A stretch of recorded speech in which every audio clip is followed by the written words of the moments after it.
is unparalleled.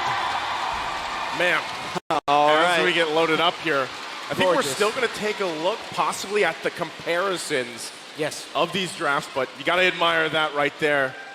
As once again, both teams kind of getting situating. You can see the lineups one more time across from it. But hey, it sounds like we're going to be jumping right into the game.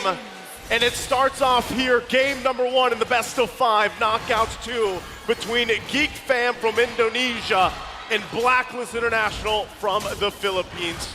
Who starts off on the right foot? Yeah, so you see here, actually, they put a little assistance there, Yue and Renegade, on being able to clear that purple buff for Sensui a little bit faster, just so he can match up to the clearing and rotating speed of that Baxia. I'm going to be interested to see who's going to be a little bit more heavier to commit into that Little Wanderer, and BLACKLIST are going to commit their second or third turtle signature lane switch. I'm already thinking a little bit ahead, but that's something the BLACKLIST International does for the early game. That's part of their play style. So Yue already taken a lot of aggression early on against a boy, and in a way, I feel like a boy is even someone that kind of falls under the radar a little bit with a lot of these just star players so far that you're seeing kind of unfold here, build their own kind of legends in their own right. But so far, as things kind of unfold, right, anything emblem-wise that stick there on cue. Does it anything that sticks out here, Renmar? Well, actually, you're seeing the EXP laners now doing a very popular thing, picking up Rupture. They really just want that instant gratification already for the early game, the damage that they can dish out. So these two teams are going to be watching out for the respective EXP laners. But more importantly, so BLACKLIST International need to watch out for Luke, because if they allow him to just freely hit his ultimate, those 3 strikes are going to surprise BLACKLIST, and next thing you know, they're going to be forced to go back. I think as we take a look at this too, kind of things unfold, it's just leading into that first objective. This is one of those games, one of these teams that just, they take it slowly, right? Lead into these objectives. We already saw the breakdown between the Lord takes. Now, again, you're against Sensui. You have to be able to go ahead and take on this turtle dance later on. But look at him topside. We'll have Marky with the 1v1 right now. Blazing duet. First blood for Marky, 2 minutes in. Turtle hit still going on, though. Wow. So with that, GEEK Fam's going to get the first blood. They forced out a flicker from Edward. Oh, another one. GEEK Fam popping off quick in the first few minutes. Well, this is what we're talking about. Number 1, you got to be stone cold in this series. You can't be a little bit too eager, just like what Oheb showed there. Marky hit level 4 just in time, but now there's an invade by GEEK Fam. GEEK Fam taking the orange buff. Sensui going to be denied of that. We're literally 3 minutes in, and this is something I was a little bit worried about.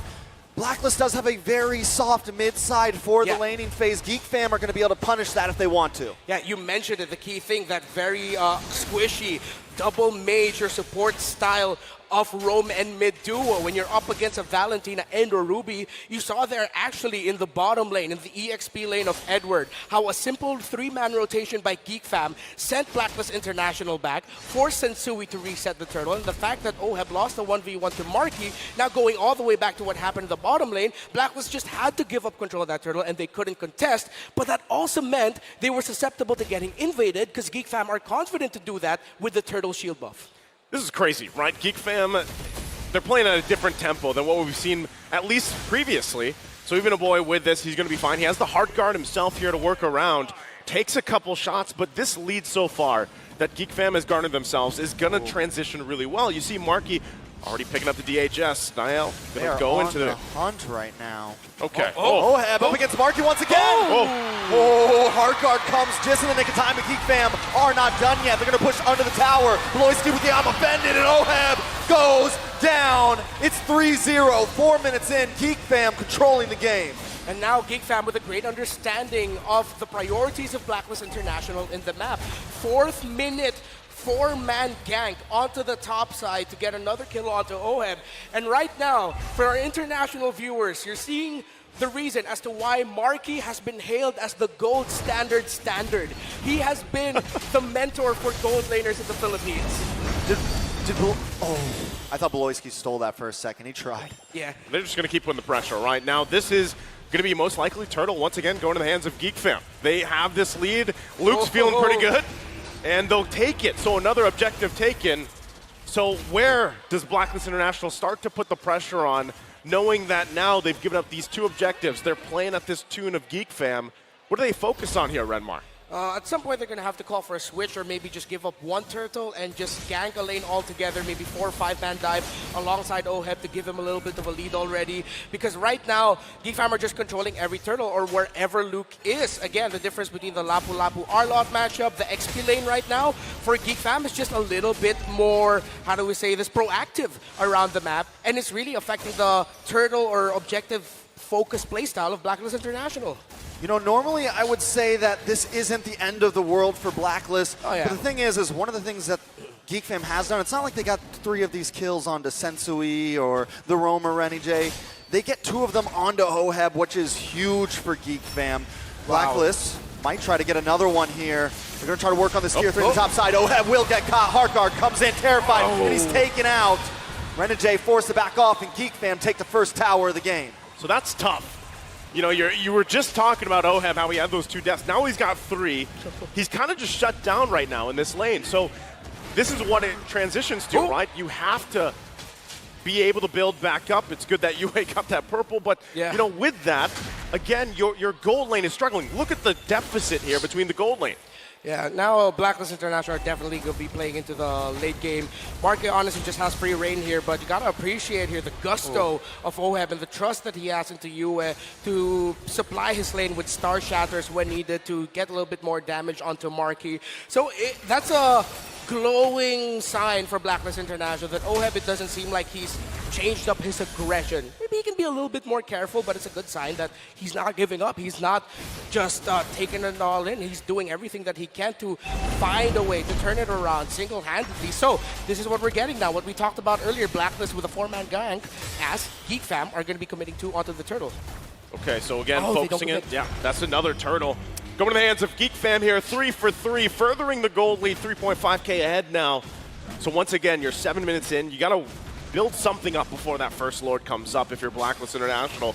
And then look at the pressure still going. Now going to come in, another I'm offended on Sensui, going to pull him in, take him out. Bloisky finds the kill. GEEK Fam going to back off. They got what they came for. That's 5-0. This is a huge lead for GEEK Fam. I think this is now a sign for Blacklist International that especially when you're up against GEEK Fam and Bloisky has one of his comfort picks and you're playing a heal or support type roamer, a squishy roam mid duo, it's gonna be difficult. And add to that the fact that the Arlot versus Lapu Lapu right now, Luke just has Edward in check. It's no surprise that GEEK Fam, with their systematic aggression, has just taken control of this game right now. They're moving like the Ford assembly line. Henry Ford himself would be proud of the efficiency of GEEK Fam right now. Very efficient, right? I mean, that's the other thing is you have to, we were building it up into it. They talked about this a lot in the panel leading into this matchup. It's going to be a different GEEK Fam, at least from what we've seen for the previous game so far, you know, back in Knockout 1 even. And so far, it looks like they've just refined the playstyle. Again, they have a huge lead right now against Blacklist International. It's not to a point where it's dire, but Sensui might be in trouble again. And I'm offended lands a mark into the back line with a blazing duet, putting tons of damage down on the Renijay, trying to find you. Flickers back, OHEB in trouble now. Blue comes in with the bravest fighter and finds 2. Blacklist International crumbling under GEEK right now. Wow, the miracle of Indonesia are making magic work right now. Away from their home country, well, for Bloisky and Marky, they're back home. They are doing so well in this lower bracket matchup, in this elimination match, completely dominating. And it looks like they've really come into this with an understanding of how they want to play and how Blacklist wants to play. And they're just taking control. And what they're doing so well right now is they're combining, you know, their team fight, their 5v5, clean mechanics, but they're also adding the macro level. They've been attacking the off lanes. They've been suffocating Blacklist so well. And with that, Lord taken here once again. Objectives clearly all for GEEK Fam. There isn't even a single turret down just yet for Blacklist International. They're going to have to find some way, somehow, to get movement, space around the map at some point, but right now, it's just trying to catch your breath, right? Again, looking at the gold lane specifically, OHEB is just not where he needs to be to even provide. When he gets the crossbow tang off, it's most likely not going to even get rid of anybody. So still, how much time do you buy here for Blacklist? At this point, they're going to have to buy a lot of time or punish a attempt by GEEK Fam to end the game early on. You know, we've seen it happen so many times. They go into the inhibitor, they dive it, but then it just doesn't turn out well for them. Conceal play by Bloisky. Conceal play is coming. Geek fam decide not to overextend themselves. Another wave will be coming down the mid side. Not able to break an inhibitor just yet, but they still gain a lot of ground, and 2 more waves coming soon. Ooh. Yep, the shots are starting to hurt. Bloisky's going to take that one, get back to base. Again, you're nearing that 10,000 gold deficit for Blacklist.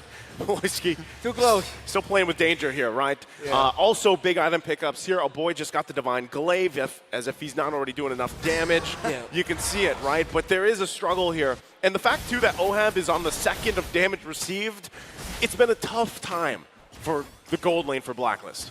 Yeah, and I don't think Blacklist International are too surprised. Well, I'm sure they're surprised that GEEK fam dominated the game so quickly in this fashion. But I think they went into this game, especially after the draft, that they know that they're going to have to give up some mid-game, early game control. That is going to be GEEK fam's game early on, and then they'll just slowly build up and ramp up from there, try to get a counter punch. But GEEK fam respected that. They didn't allow Blacklist International to get that turnaround moment that they were looking for, especially in the earlier skirmishes. So now it's just going to be full turtle, and by that we mean full base defense, as US still securing that purple buff for Blacklist International. He's been on point. I feel like at this point, you can add a sound effect to the Star Shatter. As it's flying, it's just going, US! Probably, right? But what he's got to do is, obviously, he's scaling pretty well. And as the game goes on, let's just say 5-8 minutes from now, if this is still going on, then some of that poke potential from UA is actually going to play a course in a lot of these team fights leading on, right? But right now, it's just, like I said, 10,000 gold deficit. There's the Wind of Nature being picked up. Is that the sign now, Renmar, where, okay, we can at least take a little bit of shot here to actually fight, to contest? We have a Heart Guard as well. It's 28K to 38K and about to get there. I think even with the Wind of Nature, it'll still be a bit too risky. So at this point, Blacklist International counterplay looks good, yeah. I mean, honestly, I feel like the only member that's honestly a saving grace is UA. He's the only one that has gone deathless so far. He's been able to farm. He's been able to use the range of that meteor to farm purple buffs, to farm some waves here and there when the rest of the team can't. GEEK fam should be able to get this Lord uncontested. Blacklist deciding to go for the upper lane, deciding to macro a little bit, and then turtle back up. Yeah, again, they got to get some space to work around, right? Even if it's just one turret at a time, that's really where they want to focus. And as they kind of get situated here, they're going to have to defend now. Once again, second Lord of the game. You know, high ground-wise, high ground defense-wise, you can expect that GEEK fam has the tools they need and the lead they need to actually force a fight, even if Blacklist doesn't want to. Yeah, this is what we call throwing bodies. Yep. Like, GEEK fam can literally just throw bodies and try to end it here. They still have to be careful, but it looks so easy for them. Speaking of throwing bodies, a big I'm offended locks on OHAB, the Heart Guard. Able to maybe save him. He's backing up, he's fighting. He's trying to get away. They're chasing him down, but he's still able to pull it off. OHAB, a boy, flickers back in. OHAB over to safety. The Lord is coming into the base. GEEK decide to switch lanes as Nile keep 2 members distracted. Who's just going to keep home? Going to let OHAB go back. This might be the end for Renegade. The Lord is going to crash in. GEEK fam ready to break through. Luke looking for that big hit onto the backside. Someone go away. Bloisky goes down. Sensui able to find him. Marky going to chip away at the mid inhibitor. GEEK fam still backing off. They were able to take 2 towers down, still holding a large gold lead. It ain't over till it's over. It doesn't look good for Blacklist International, but you got to admit, what OHAB and Renegade did there may have saved the sequence for Blacklist International, buying enough time, making sure that Nile wouldn't be there, and that meant Bloisky had to be the main front line for GEEK fam in that scenario, and he falls in a Blacklist. Can they find a window to somehow break a turret, to find a few more resources to turn the game around, or is GEEK fam still going to continue applying the chokehold? Still a strong chokehold, right? 12,000 ahead. And once again, Blacklist International has no space to move around with. They don't even have a turret at this point, but if they can still survive some of these fights, punish a mistake, they could possibly at least get a body or 2, but look at how much GEEK fam wants. Dive, Bravest Fighter lands on a Sensui. The stun connects and Sensui goes down. GEEK fam, don't come out just yet. This is still our jungle, but a boy gonna get caught off, forcing the winner. Crunchy on Marky getting free shots. The Terrified and Edward taken out. 2 members of Blacklist fall. GEEK fam still inside of the base. A wave of minions closing in on the top side. OHAB Maybe gonna get a hard guard here. There's a hard guard. Gets a hard guard for himself. He's gonna lock onto the base. And Geek Fam, against the odds, take game number 1. A very strong showing here for Geek Fam as they come out refined and ready to go against the home crowd, Blacklist International. They start off the series hot, stone cold. Our Geek Fam, if the Filipino fans of Blacklist thought this would be a walk in the park, Geek Fam had other plans today. What a run. What a run. What a run. This is game number 1 in Geek Fam. I mean, we thought they could win, but like that, 12K gold lead at the end, and you guys talked about throwing bodies. They were literally able to do that. It didn't matter if one of them went down. Yeah. With such a lead, they could just lock onto the base. A beautiful heart guard there to make sure Marky could just unload. It's weird because, you know, a lot of